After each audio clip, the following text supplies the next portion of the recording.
Welcome to the next video in Seize the Imperium, the card game. In this video, we're going to show you how to do setup and determine who goes first and is regent of the game.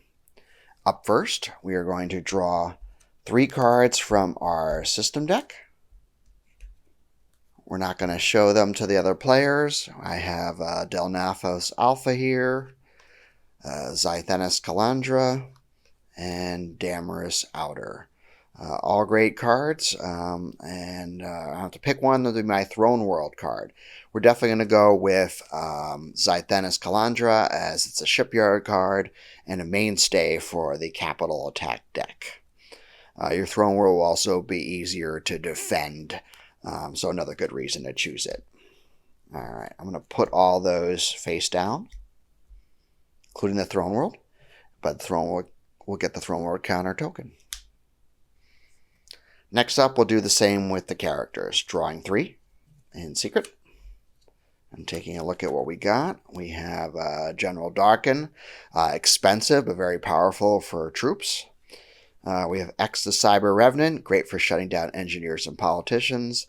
And Shalma Question, which is a little cheaper, but great if you have orbitals and placements going right away and beefing up the defense of your worlds. I'm going to go middle of the road here and go with X. He has a cost of 2. He's going to be my lead character. I'll face him down along with the other 2. And I'll use one of my color-coded counters to denote that. Up next, we're going to draw 6 cards from our asset deck for our initial opening hand. And take a look at what we got going on there for those cards. You may have too many tactics, you may have too many expensive cards, or everything's just a little too weak, depending on your opening hand. What we're going to be able to do is we're going to be able to bid these cards in the process for a 1-for-1 value. So it doesn't matter what the card is or what its cost is, it's only going to give you 1 in this formula to determine who is regent and goes first. So we're taking the cost of these 2 cards we determined earlier. So this one was 4, this one was 2. So I have 6 going so far.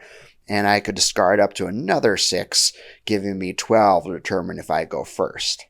Catch is, if I discard all 6, I won't replenish till the end of my first turn. And I'll have pretty much nothing to do in the first game. First round of the game. So it's probably not wise to go through all of them, but pick and choose what you consider unplayable at the beginning and what you can get by. It's a great way to cycle through a bad hand in the beginning of the game, but you can only go so far because you'll have nothing to do. And then everyone will be on you in turn 2. So I'm going to decide to take 2 of them to discard. We'll put them up here for the moment just so we can keep track of that. And then we're going to reveal everything we did at the same time with the other players. Starting up first with a Throne World, we're going to do that reveal first. And then take a look at the other players. You cannot have a copy that another player has of Zythenis Kalandra. They must be unique for each player. So if another player had played this for their Throne World, we both have to discard that card, draw another one, and then do that decision process again. If not, and every card is unique for each player as a Throne World, then we're good to go. And you can put that there and put your Throne World token on it to denote it.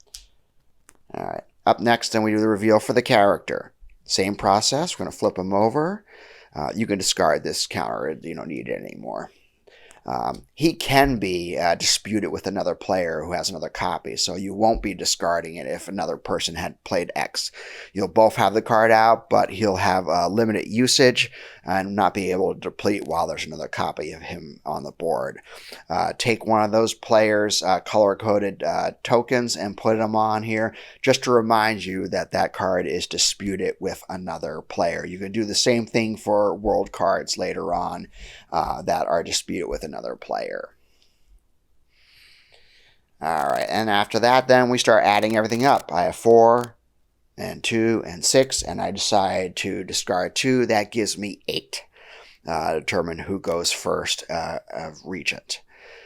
It's critical with some of the decks like Ground Assault or Drone Onslaught to be first, so you may want to be pretty heavy on your bids. it's up to you. There's different ways to approach that strategy. So now I have to discard those cards that I used to get to that number. And the other catch is I have to pay for these 2 cards now. So now the resource counters come back, and we only start the game with 6.